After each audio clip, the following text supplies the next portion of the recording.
Hello, my name is Danielle Muff, and I will be talking about the Goodpasture syndrome.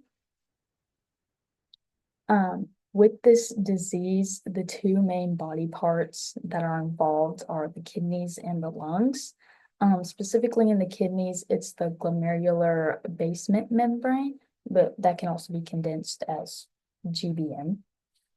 Um, the overview of this disease is the Goodpasture syndrome causes your body's immune system to mistakenly produce antibodies, which are also known as immunoglobulins, whatever you want to say, antibodies, immunoglobulin.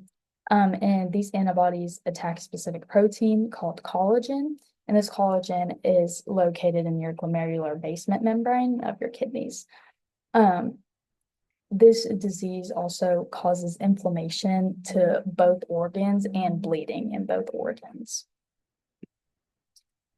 Okay, so the risk factors, nobody really knows why this disease occurs, but there is environmental triggers that lead up to having this, and sometimes it can genuinely just be genetics. So it just it's either genetics or environmental triggers, but the risk factors are smoking, exposure to certain chemicals, and these chemicals are hydrocarbons or organic solvents. And examples of those would be like paint thinners or gasoline.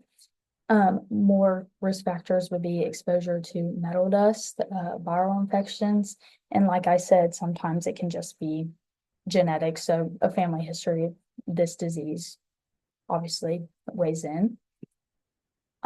Treatments and preventions for this, there's not really anything you can do to prevent it. Otherwise, just like staying away from smoking, metal dust, and those certain chemicals that I listed. Um, and you can't really do anything about genetics. So if it's genetic, then you can't really do much about that. But treatments for this are medications and plasmapheresis, and those two go hand in hand. Those two are like mostly common things to treat the Goodpasture syndrome.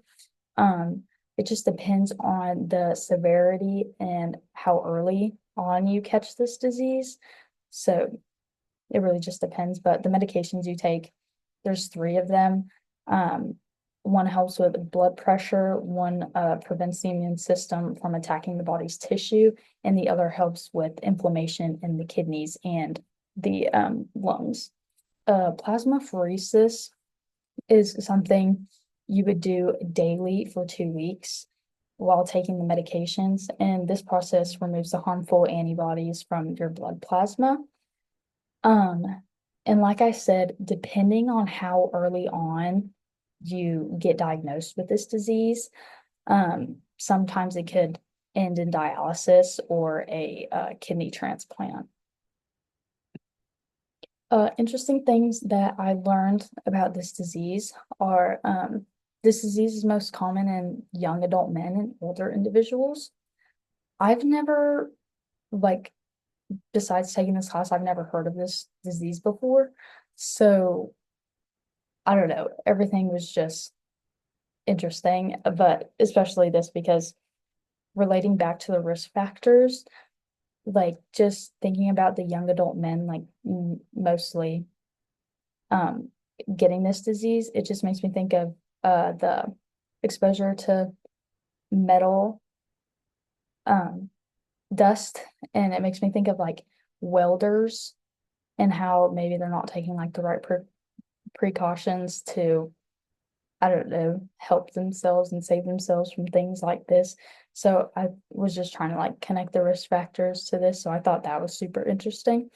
And the symptoms of this disease, the symptoms of this disease, like the really early on symptoms, just make me think of like having like the flu or like a cold because you don't really have an appetite, you're weak, like you have weakness and you like feel fatigue. So I just feel like it would be super, super hard to really get diagnosed with this early on because these symptoms are like everything else that you could get.